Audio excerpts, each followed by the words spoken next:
Welcome back and thank you for staying with Morning Express. In case you're just joining us, we're all about the week that has been on Weekend Review, taking a look at the latest developments. This time round, let's focus on the political realignments that we have seen in the last few weeks, which have been a flurry of activities as top politicians seek alliances for a winning team. The leaders are keen to get an alliance that will lead them to the government come 2022.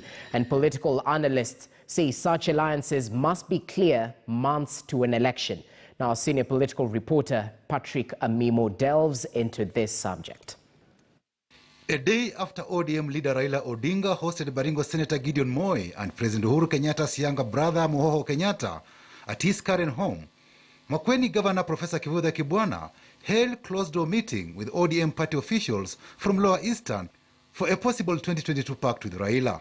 Kwa sababu nafanya kazi na watu wengi mpaka tukae pamoja, tuulizane na sana vile ODM ipate fursa ya kuzungumza na katika region. This is just one among the many alliances being sought by top leaders who are hoping to form government in 2022. This time round, the alliances or party coalitions are coming over 15 months to an election. Real alliances and real coalitions which go into elections usually occur about 3 months to the election. So these ones can be called preliminary alliances when the leaders are sizing up each other. President Uhuru Kenyatta is said to have held a meeting with Raila Odinga a day after Odinga received feedback from Kakamega Governor Wycliffe Oparanya, who had met with Deputy President William Ruto in the Masai Mara Game Reserve for an overnight meeting. Party leader was not aware of this trip. But however, I called him when I arrived there, and when I found that the Deputy President was there, I called him that this might be news as it is now. The Oparanya-Ruto meeting led to murmurs of a possible Ruto-Raila pact ahead of 2022. That working arrangement has caused a split in both UDA and ODM, with some party bigwigs supporting it while others are strongly opposed. While at it, the One Kenya alliance that brings together ANC leader Musalia Mudavadi, Wiper leader Kalonzo Musyoka, Ford Kenya leader Moses Wetangula, and KANU chairman Gideon Moi has said it will also be seeking like-minded partners ahead of the polls. Those parties which come together into coalitions, normally they play the game very close to their chest. There are always cards which are normally played under the table. ODM leader Raila Odinga is on record saying he is now focused on BBI and will announce his presidential bid after the referendum. It would appear passage of the BBI bill that promises more slots at the executive has been the driving force behind the political alliances. Even if it passes, it will also, on the other hand, also complicate matters, particularly the Ruto factor, because Ruto can only go for presidency. Prime Minister position is so watered down in the BBI, and you remember in the BBI itself, the president can dismiss a prime minister. Kwa tunataka kuwe na mabadiliko halisi, watu wapate nchi nzuri, nchi inaweza kuwasimamia vilivyo. Kenya's history of political alliances and coalitions since the reintroduction of multi-party politics in the 1990s has been mainly driven by ethnic mobilization and deep pockets. The political landscape has also been littered with broken promises, backstabbings, betrayals and failed alliances. Will the present formations be any different? Many political leaders know that when the system on your side, you win. But the president himself is very smart. He's leaving it for people themselves to guess on which side he is in. Patrick Amimo, KTN News. Well, a lot of developments throughout this week. It all started over the weekend with an alleged Mara meeting, a lot of speculation around it.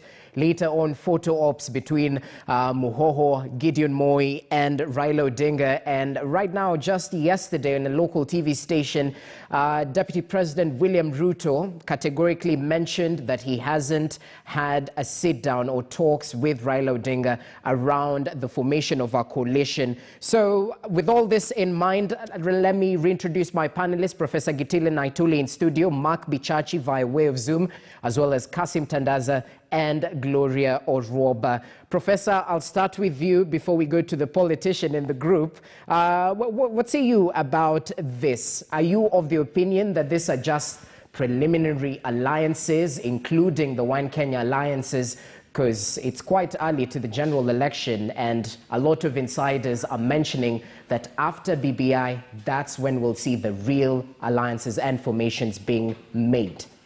They are very preliminary, but after the BBI, they will follow the same path. I don't think there will be too much divergence. But I think the politicians are waiting to see a shocker. They will be shocked by the citizens of this country.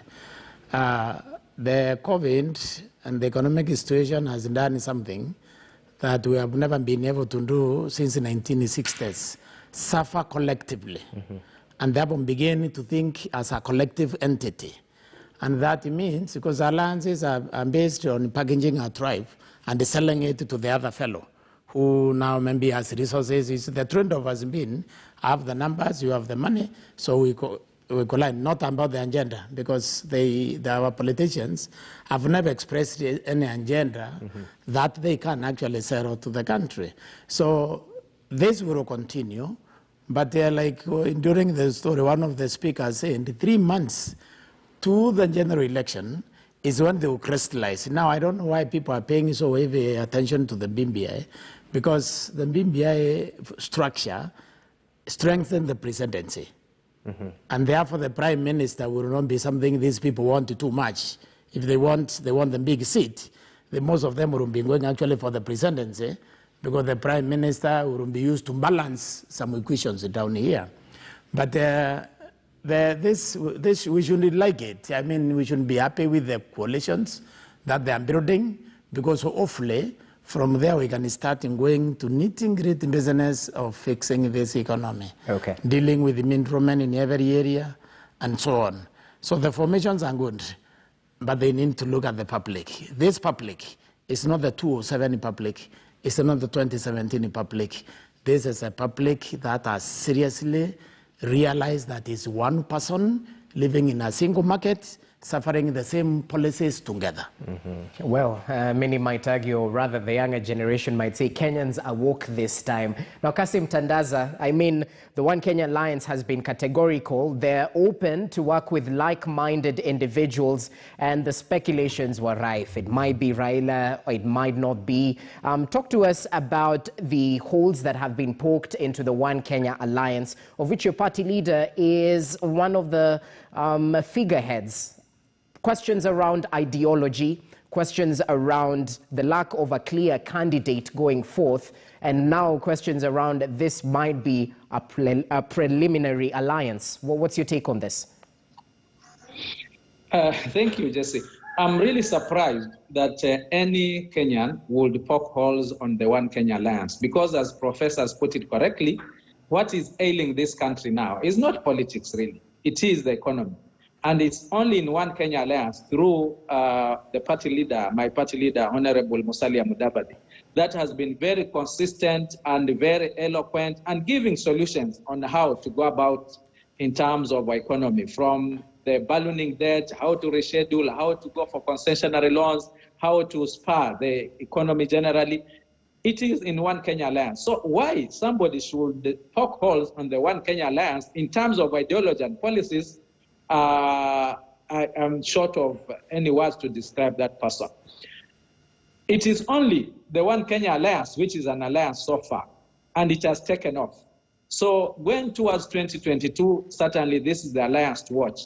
One thing which is also very encouraging, which our political leaders have actually now, I would say, come of age or gone over, is the issue that they can talk to each other anytime.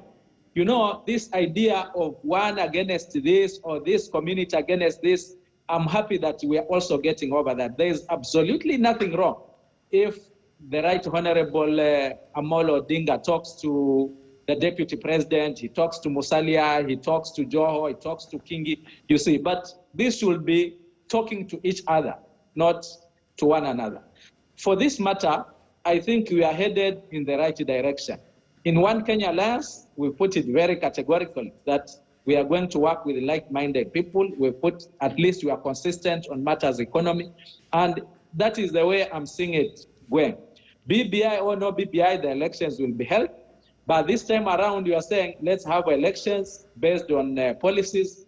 Let's have elections minus the violence, minus the hatred that we've been witnessing before. And that's why I really vote for the BBI, because it addresses some of these issues. Just Okay, well, Professor might argue otherwise, but be that as it may, Gloria, your take on this. A lot has happened over the week, and earlier on you mentioned just yesterday on a local TV station, DP Ruto is put to task on a couple of things, and allow me to highlight his woes, where he mentioned, I was elected, I'm not going to give those seeking to push me out of this government the opportunity to celebrate. I won't resign. Perhaps add your voice to what we've discussed earlier and to the sentiments raised just yesterday. First of all, I believe that it's not just the One Kenya Alliance that has come out with a manifesto that is seeming to address the economic recovery of this country. When we are talking about manifestos that are addressing building the country from the bottom up, that is actually also a sort of ideology where we are trying to say that we want to create an conducive environment for the small and medium traders to be able, for them to be able to actually push their businesses, because that would mean that then, as a country, we are also able to collect revenue through these businesses. So yes, they are. I believe also Professor Kivuta Kibwana as well has a manifesto and some ideologies that are seeming to address the economy of this country. Now, what I would like to highlight is this is truly an exciting time to be alive in terms of politics. Because as you have pointed out, we are actually in an era where any politician, whether they are the deputy president or they are the deputy party leader of a strong party, can actually walk over to who is seemed to be their enemy or competitor and have cordial talks on how they can form alliances. Now, we are talking about the possibility of different types of alliances. But I'll tell you something. At the end of the day, there are two men here who are being focused on.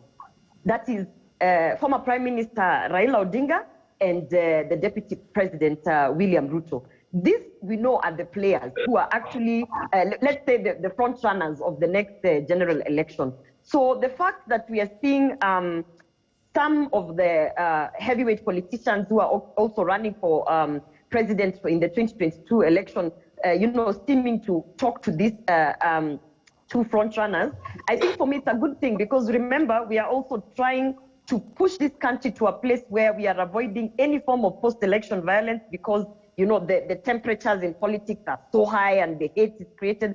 So I think this is a good thing. We are maturing and developing politically as a country to an extent where alliances and coalitions are actually the norm. Now, the sentiment, I'm very glad. I was actually watching that interview of our Deputy President William Ruto yesterday, and I was very glad that finally he can speak honestly, because it was very clear that some of the things that he has been avoiding to say, for instance, that, some of his duties were taken away from him. Some of the things that he spoke about yesterday in terms of the relationship that he has with our president, for me, I think that to me is now leadership, because you've come out and you're finally being honest that it has been difficult. And moving forward, I like the fact that he said, you know what, I'm not going to give up. I'm not going to exercise, I think is it Article 168 or is it 148, where he actually can resign. He said, I'm not going to give them that pleasure. Because at the end of the day, this is a person who we know will fight till the very end for this country. So for me, I'm really looking forward to seeing any kind of alliance or coalition that will actually present our Deputy President William Ruto as the president, whether it is a partnership with Raila Odinga, whether it is a partnership with the One Kenya Alliance, whether it is a partnership with Abdu Badiba. For me, anyone who's willing to jump on the bandwagon and say, we need to actually fix the economic situation of this country, we need to pay focus on the small and medium traders, then, you know, for me, that is a win. Okay, well, definitely pushing that bottom-up approach. Makbi Chachi, what say you about this ideologies being fronted, especially those centered on the economy, this early into the 2022 realignments that will happen? But even as you talk about that, I mean, politics of interest has played out in the best way possible over the last couple of weeks. Just yesterday, the DP Ruto mentioned he's met like around 5 times with Governor Oparanya. So we shouldn't be shocked with the Mara meeting, definitely pointing fingers to some of the realignments that may happen. Your take on what we witnessed? You know, I have learned one thing in this life, this short life being a Kenyan, is you never take a politician seriously. By the way, please never do. Because you see, at some point you will have to eat humble pie and call the person you call them Chawi a very nice candidate to run with. And this is why we need to hold these issues as superfluously as our politicians take them. As Mandago said, usichukulie siasa kwa roho, chikilia hapa kwa lungs, ndio kipumua nje inatoka. And that's a good thing. Because now we are headed to a place where tutaitana wachawi, tunavuta bangi and other things. We can stick to speaking about issues. And when it comes to speaking about issues, you start saying Nilita Nani dynasty, Sikuita Mtiote dynasty. And this is growth. It is growth for the country. And that's why these coalitions are important. They're important because what Kenyans should be able to see is the issues that they've held at heart, the issues that they've thought are so important, pale and fade away very quickly when the reality hits the ground. Now, what is the reality? The reality is that the president we choose next needs to be able, number one, to steer this country through the macroeconomic realities of the world today. It is not a Kenyan problem, it is a world problem. Number two, he has to continue and finish the fight against corruption. And therefore, we must be guided as a people that despite all the razzmatazz that our politicians might give us, we must focus on their credentials and their ability to fight corruption. The ability to lead your tribe is irrelevant in this particular calculation. Okay. But let me sound a warning. There's a group of busybodies that is about to pop up on the Kenyan political scene. They are called second-term governors who do not know where to go. If there's a group of people who are going to jump around and create confusion and continue this cacophony, it is second-term governors. And we need to set our eyes on the prize. The prize is not to give a safe landing for Joho, Kibuta, or even Oparanya. The goal is to create a government of the people, by the people, and for the people. But I wish to restate, Kenyans, mchawi, jana, leo, ni daktari. Interesting sentiments. Leo, ni rafiki. Okay. Let us be very careful about how we handle our politics. Okay, well, definitely, tusieke kwa roho, as you've mentioned, but it is a democratic space nonetheless. As we conclude, Professor, I'll give you 1 minute each. Let's speak to the fact that the economy is ailing. Well, just this week, we had a review by EPRA on the petroleum prices in the country. Well, at least they stayed constant this time round, but nonetheless, the high fuel prices is a threat to economic growth, one or the other. Speak facts, Professor. What say you about the debt issue, the restrictions that will come with it, and perhaps the fuel issue? Briefly. Then that is not sustainable. We need to look at the energy cost in this country because energy drives cost of production.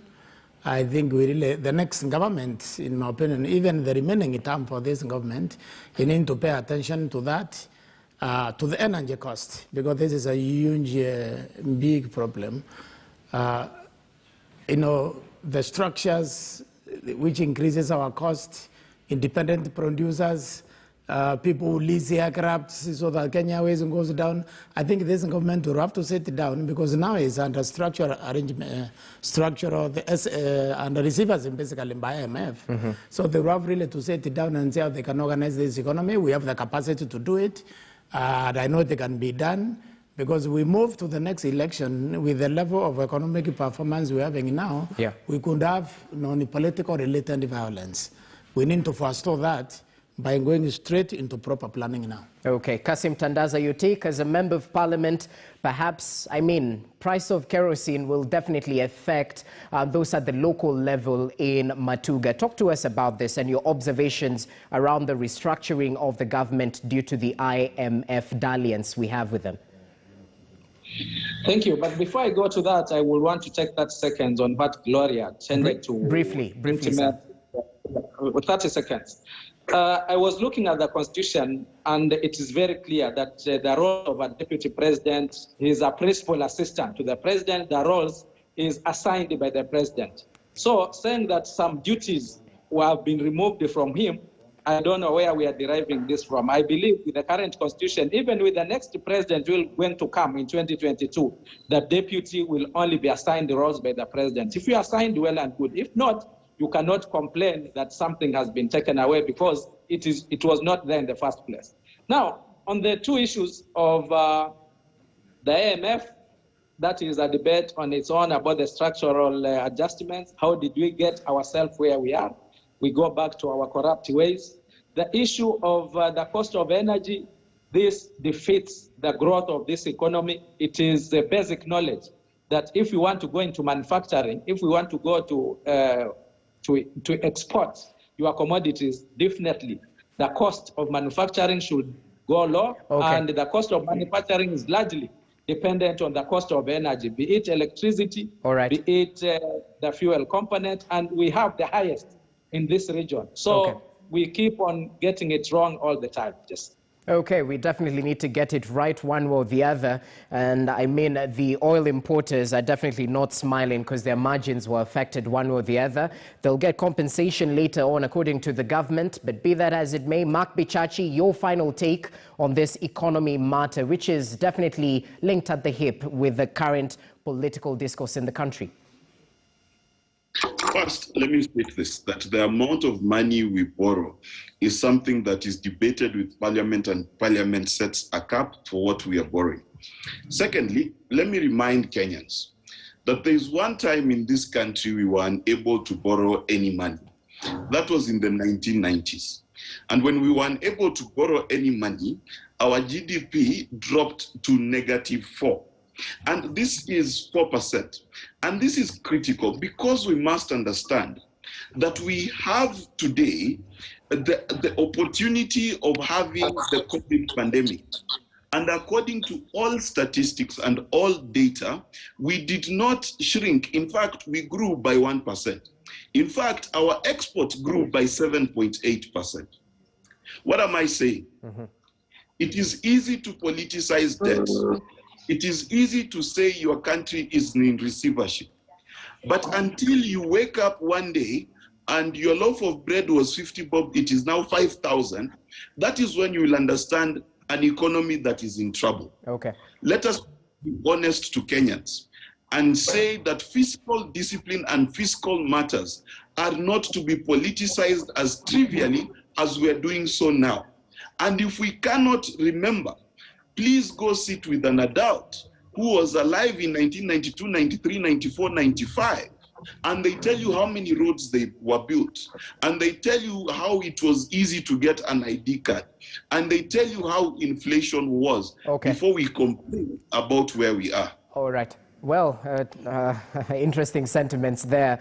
In the 90s, many might argue that with the loan of IMF, it might bring back those tough times where job cuts actually went. Gloria Roba, perhaps your take as we conclude. Briefly, 1 minute, kindly. I think it is a fact that we cannot ignore that our country is indeed under receivership, and I am that receiver manager. What we are talking about here in terms of the economic situation of this country is, yes, borrowing is not the problem. Yes, being actually able to borrow is a privilege that we currently enjoy as the members of IMF. But what we want to see is accountability of how we are spending this money. We just borrowed 255 billion with the business justification that it is going towards COVID response, towards economic recovery, and towards saving some of the state agencies. And yet we have not accounted for 220 billion that we received way back in March for COVID response. So the issue here is that we are asking government through the National Assembly, through the executive, to actually be transparent and to keep each other in check. Our MPs truly are letting us down because they should be able to put some sort of level of responsibility to the executive in terms of borrowing of these loans. I agree with Mheshimiwa Kasim. The deputy president actually is assigned duties and roles by the president. And that is exactly what he said yesterday, that the fact that some of the duties that he used to carry out as the deputy president were actually moved to someone else. So at the end of the day, it is really about how to run this country with the person that you are elected with, which is the deputy president. Well, it's mostly about accountability issues, bearing in mind 2010 Constitution definitely put in the laws, and the laws are in place, so implementation is definitely the issue. Many thanks for making time. Professor Gitile Naituli right here in studio, former NCIC Commissioner. Via way of Zoom, Mark Bichachi, who's definitely a well-known strategist. Many thanks for your time. Gloria Oroba, Youth Policy Analyst, as well as Kasim Tandaza joining us via way of Zoom, Matuga, Member of Parliament. We appreciate your input. Allow us to take a short break right here on Morning Express. Enough about political, economy, and the related matters. Coming after this break, it's all to do with entertainment. Brian Aseli is coming up, so everything with entertainment is covered right here. You want to stay with us.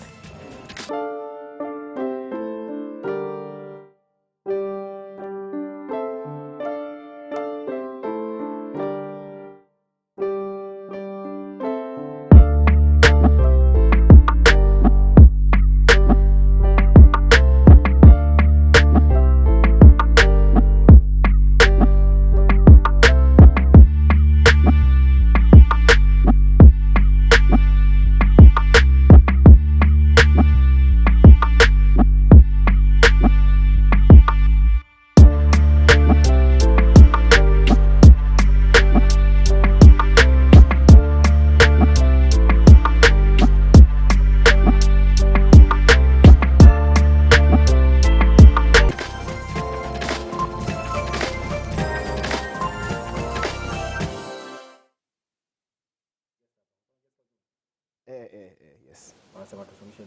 Sawa sawa, ndio ikaonekana ongea naye directly.